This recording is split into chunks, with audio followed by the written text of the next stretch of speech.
Le président Mohamed Abdullahi Farmajo a déclaré la guerre à Al-Shabaab, un groupe militant accusé d'avoir mené son attaque la plus meurtrière le 14 octobre.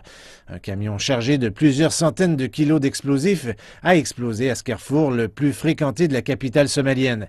Et alors que le président Farmajo cherche un soutien pour la guerre à venir, Mogadiscio va largement compter sur Washington pour réduire la menace posée par ce groupe terroriste.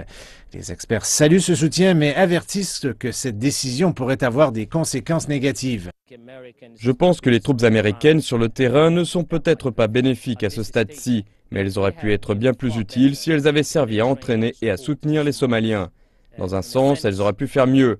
La présence américaine en Afrique a été très agressive au cours des dernières années. Les forces somaliennes soutenues par les forces américaines ont neutralisé le commandant en chef d'Al-Shabaab dans le passé et plus récemment, d'autres personnes soupçonnées d'être à l'origine d'une vague d'attaques à Mogadiscio. Plusieurs centaines de soldats américains sont stationnés en Somalie au sein de leur centre de commandement en Afrique, aidant les troupes de l'Union africaine et les forces somaliennes dans des offensives contre le terrorisme. Et à peine au pouvoir depuis un an, le président américain Donald Trump a accordé aux forces américaines des pouvoirs accrus pour lancer des frappes dans des zones perçues comme hostiles aux intérêts militaires américains. Donner ce genre de pouvoir sans limite aux commandants locaux montre le niveau d'engagement. Mais en même temps, il y a un effet secondaire. Le 25 août de cette année, à Bahrir, 11 civils ont été blessés et les Navy Seals américains ont été impliqués, mais ils avaient des Somaliens avec eux. Ils possédaient les bonnes informations, mais avaient la mauvaise cible et ont tué les mauvaises personnes. En septembre 2014, le fondateur et chef spirituel d'Al-Shabaab, Ahmed Abdi Godane, a été tué par la puissance de feu des États-Unis dans le sud de la Somalie.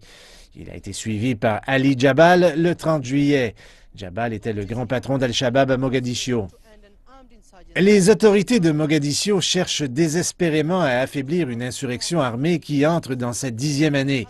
22 000 casques bleus de la MISOM ont chassé les militants des principales villes et villages et ont détruit sa ligne de vie financière. Mais le groupe terroriste continue d'adapter sa stratégie, ce qui représente un grand défi pour les forces de sécurité. Les États-Unis sont le plus grand partisan de la MISOM, injectant des millions de dollars dans la mission de l'Union africaine qui devrait mettre fin à ses activités en Somalie d'ici à 2018, après une présence de 10 ans. Les experts avertissent maintenant que la sécurisation de Mogadiscio devrait être la principale priorité, ainsi que d'éviter une répétition du 14 octobre, une journée qui est entrée dans les livres d'histoire comme le jour le plus sombre de la Somalie.